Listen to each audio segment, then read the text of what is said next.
Act east policy భారత విదేశాంగ విధానంలో కీ పాలసీ ఇది. 1990లో భారత్ అనుసరించిన లుక్ ఈస్ట్ పాలసీకి అప్డేటెడ్ వెర్షన్. ఈ పాలసీ ముఖ్యోద్దేశం ఆగ్నేయాసియా దేశాలతో వాణిజ్యం నెరపడం మాత్రమే కాదు, మన పక్కలో బల్లెంలా మారిన డ్రాగన్ కంట్రీకి దాని అడ్డాలోనే చెక్ పెట్టడం కూడా. అలాంటి వ్యూహాత్మక పాలసీకి 10 ఏళ్లు పూర్తయింది. ఇప్పుడు లావోస్ వేదికగా యాక్ట్ ఈస్ట్ పాలసీని నెక్స్ట్ లెవెల్కి చేర్చే ప్రయత్నాలు జరుగుతున్నాయి. ఈ టూర్లోనే ఇండో పసిఫిక్తో పాటు హిందూ మహాసముద్రంలో బుసలు కొడుతోన్న డ్రాగన్ కంట్రీకి సొంత అడ్డాలోనే దిమ్మ తిరిగే పంచిచ్చే పవర్ఫుల్ వ్యూహాలు ఉన్నాయి. ఇంతకు మోడీ లావోస్ పర్యటన ఇండియాకు ఎందుకింత కీలకం? 10 ఏళ్ల powerful strategy act east policy భారత్ను గేమ్ చేంజర్గా ఎలా నిలబెడుతుందో చూద్దాం. యాక్ట్ ఈస్ట్ పాలసీకి 10 ఏళ్లు పూర్తి. మోడీ నెక్స్ట్ యాక్షన్ ఏంటి? మోడీ 2 రోజుల లావోస్ పర్యటన అసలు లక్ష్యం ఏంటి? ఇండో పసిఫిక్ లో చైనా కుట్రలకు ఎలా చెక్ పెట్టబోతున్నారు? హిందూ మహాసముద్రంలో డ్రాగన్ దండయాత్రకు సిద్ధమవుతోంది. భారత పొరుగు దేశాలను నయానో భయానో తన దారికి తెచ్చుకోవడంలో విజయం సాధిస్తోంది.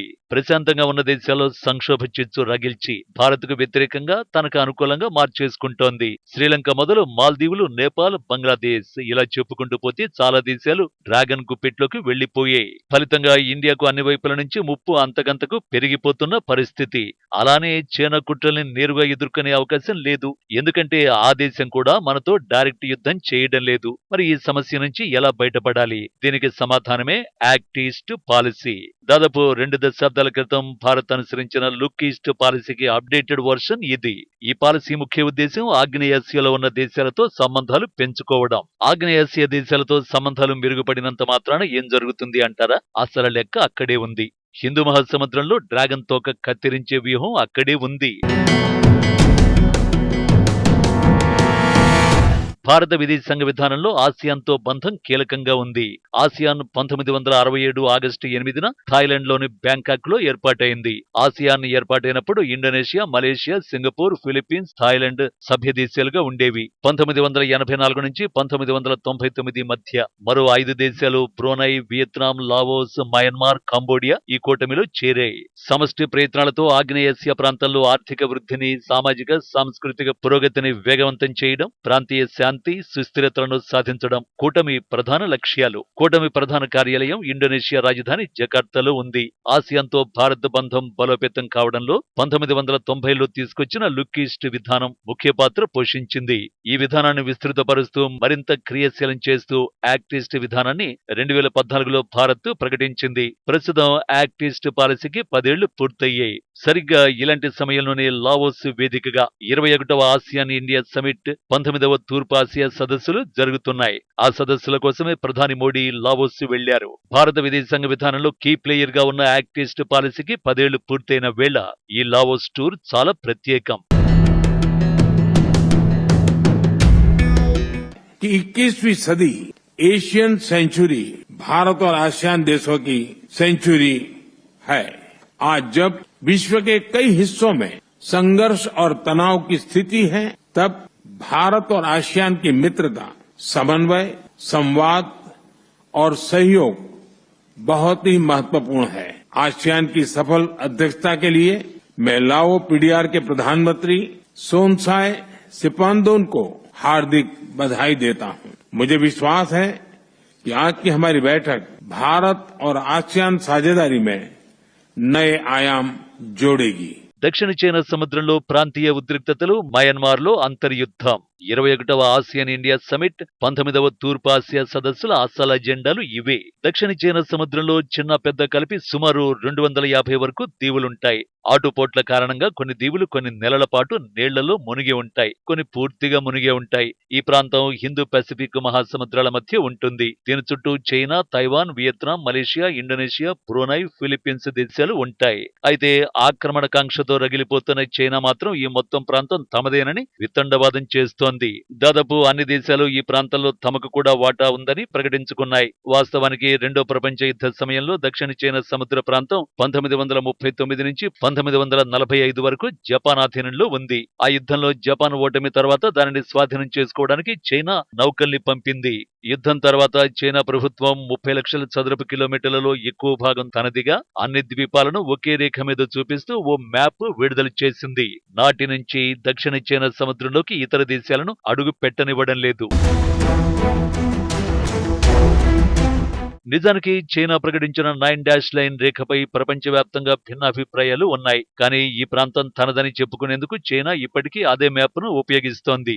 అయితే ఈ ప్రాంతంలో చమురు నిల్వలపై అన్వేషణ మొదలైన తర్వాతే మిగిలిన దేశాలకు దక్షిణ చైనా సముద్రంపై ఆసక్తి పెరిగిందని చైనా వాదిస్తోంది. ఇక్కడ అసలు విషయం ఏంటంటే ఈ ప్రాంతంలో చమురు నిక్షేపాలు ఉన్నాయి కాబట్టి డ్రాగన్ దూకుడు పెంచుతోంది. ముడి చమురు పుష్కలంగా ఉందన్న అనుమానంతో ఇక్కడ జిన్పింగ్ సర్కారు దృష్టి సారించింది. ఇదే సమయంలో ఇక్కడ 30,000 రకాల చేపలున్నట్టు నివేదికలున్నాయి. ప్రపంచవ్యాప్తంగా చేపల ఉత్పత్తిలో 15% దక్షిణ చైనా సముద్రంలోనే జరుగుతుంది. ఈ క్రమంలోనే సౌత్ చైనా సముద్రంలో ఉద్రిక్తత పెరిగినందున దాన్ని ఎదుర్కోవడానికి బీజింగ్ తన స్థానాన్ని బలోపేతం చేసుకోవాలని భావిస్తోంది. అందులో భాగంగానే ఫిలిప్పీన్స్ తో నిత్యం ఘర్షణలు పడుతోంది. నడి సముద్రంలో ఫ్లోటింగ్ బ్యారియర్లు ఏర్పాటు చేస్తూ ఫిలిప్పీన్స్ నౌకలపై దాడులు చేస్తూ రెచ్చిపోతోంది. పారాసెల్, స్పార్టాలి, ఫైరీ, మిస్చిఫ్, సుబి, వుడి ద్వీపాలను విస్తరించడానికి అక్కడ సైనిక స్థావరాలు, ఓడరేవుల నిర్మాణానికి బీజింగ్ తీవ్ర ప్రయత్నాలు చేస్తోంది. గత ఏడాది ట్రైటన్ దీవిలోనూ సైనిక స్థావరం నిర్మాణం మొదలుపెట్టింది. తద్వారా ప్రపంచంలోని భారీ మత్స్య వనరులు, అత్యంత రద్దీగా ఉండే సముద్ర మార్గంపై తన అధికారాన్ని నిలబెట్టుకుని దక్షిణ చైనా సముద్రంలో తానే ఏకైక ప్రధాన శక్తిగా మారాలని ప్లాన్ చేస్తోంది. అందుకే 21వ ఆసియాన్ ఇండియా సమిట్, 19వ తూర్పాసియా సదస్సులోనూ సౌత్ చైనా సముద్ర ఉద్రిక్తతలు అజెండా అంశమైంది.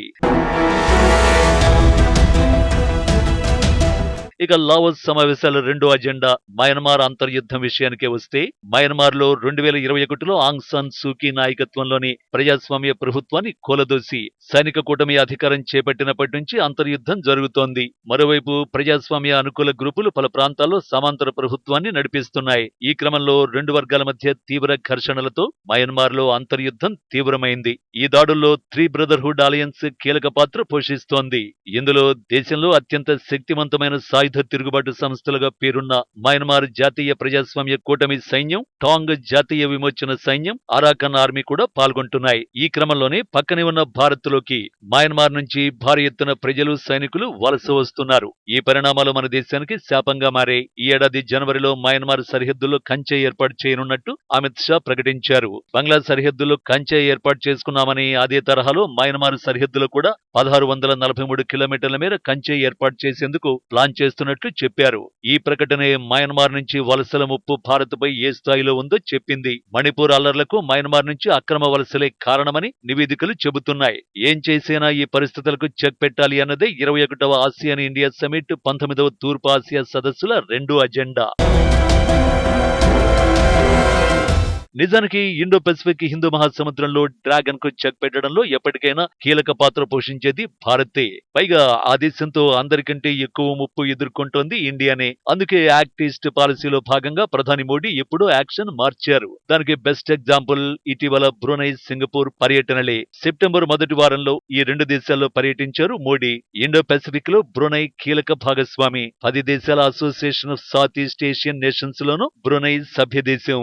ఈ ప్రాంతంలో అతి పెద్ద చమురు ఉత్పత్తిదారుల్లో ఒకటి. యాక్ట్ ఈస్ట్ విధానం, ఇండో పెసిఫిక్ విజన్ లో ఇండియాకు బ్రూనై ముఖ్యమైన భాగస్వామి. అలాంటి దేశంలో భారత ప్రధాని 4 దశాబ్దాల తర్వాత పర్యటించడం వెనుక చాలా పెద్ద వ్యూహమే ఉంది. అంతర్జాతీయంగా పరిస్థితులు ఏమాత్రం సానుకూలంగా లేవు. ఉక్రెయిన్ రష్యా యుద్ధం ఎప్పుడు ముగుస్తుందో తెలీదు. ఇజ్రాయెల్, హమాస్, ఇరాన్ ఘర్షణలు పశ్చిమాసియాను ఏ క్షణమైనా అగ్నిగోళంగా మార్చేయొచ్చు.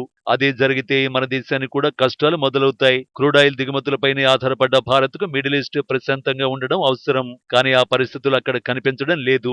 అందుకే ఇండో పెసిఫిక్ రీజియన్ లో అతి పెద్ద చమురు ఉత్పత్తిదారుల్లో ఒకటైన బ్రూనైకు మరింత దగ్గరవుతోంది. ఇదే సమయంలో దక్షిణ చైనా సముద్రంలో ఆ దేశానికి డ్రాగన్ నుంచి ఎదురయ్యే సవాళ్లకు రక్షణ సహకారం ద్వారా ధైర్యమిచ్చే ప్రయత్నం చేస్తోంది.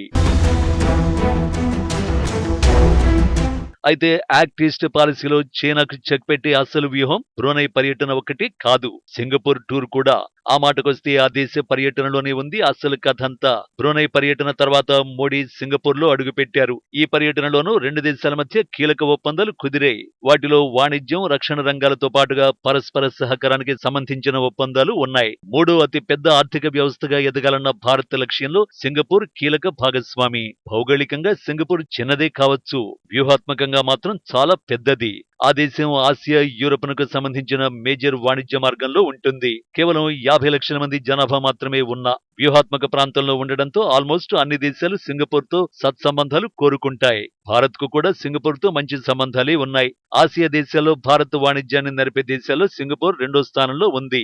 ఇరు దేశాల మధ్య దాదాపుగా $30 బిలియన్ వాణిజ్యం జరుగుతోంది. సింగపూర్ ఇన్వెస్టర్లు కూడా ఇండియాలో భారీగానే పెట్టుబడులు పెట్టారు. కానీ తాజా పర్యటన లక్ష్యం కేవలం వాణిజ్యాన్ని ముందుకు తీసుకువెళ్లడం ఒక్కటే కాదు, మన పక్కలో బల్యంగా మారిన డ్రాగన్ కంట్రీకి గట్టిగా బదులివ్వడం కూడా.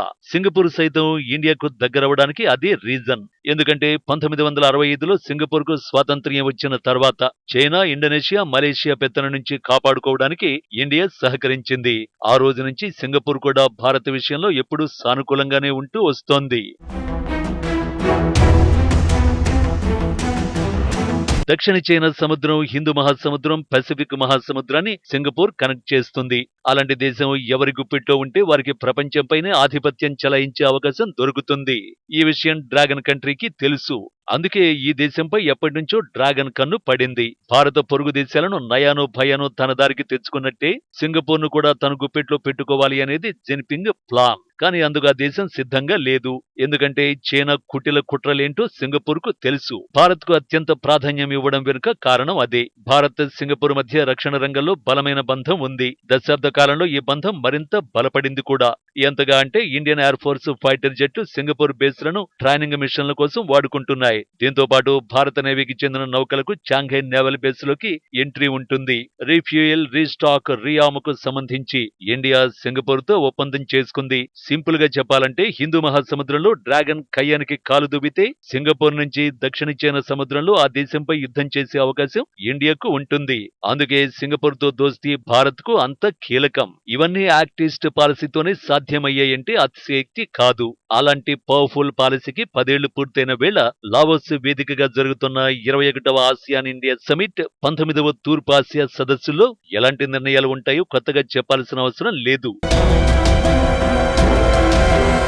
మొత్తంగా యాక్ట్ ఈస్ట్ పాలసీకి 10 ఏళ్లు పూర్తయిన వేళ జరుగుతున్న ఆసియాన్ ఇండియా సమిట్, తూర్పు ఆసియా సదస్సులు ఇండో పసిఫిక్ లో చైనాకు చెక్ పెట్టడంతో పాటు భారత్ కు కీలకం కాబోతున్నాయి. మూడో అతి పెద్ద ఆర్థిక వ్యవస్థ లక్ష్యాలను చేరుకునేందుకు కూడా ఈ సదస్సులు కీలకం. దక్షిణ చైనా సముద్రం, హిందూ మహాసముద్ర దేశాలతో భారత వాణిజ్య బంధం ఇటీవల బలపడుతోంది. పలు నివేదికల ప్రకారం ఆసియాన్ దేశాలతో వాణిజ్యం 10 ఏళ్ల కాలంలో $65 బిలియన్ నుంచి $120 బిలియన్ పెరిగింది. ఎగుమతులు కూడా గణనీయమైన వృద్ధిని సాధించాయి. కాబట్టి ఈ సదస్సులు భారత్ కు గేమ్ చేంజర్లుగా మారడం ఖాయమని నిపుణులు చెబుతున్నారు.